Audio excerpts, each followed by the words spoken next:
gure aitonaren aurkako txosten faltsuak sinatu zituztena eta heriotza zigorra ezarri zioten epailea aspaldi hil zirela eta hauek ezin direla epaituak izan.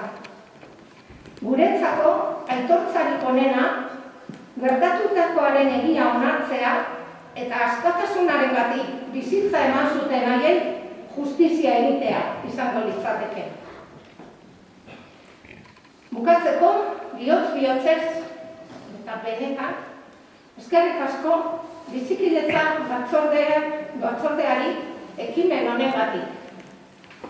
Eta guk etxekook aitortza hau partekatu nahi dugu. Aitortza hau partekatu nahi dugu errepresio frankista jasan zuten eta jasan izan duten guztiekin. Eskerrik asko.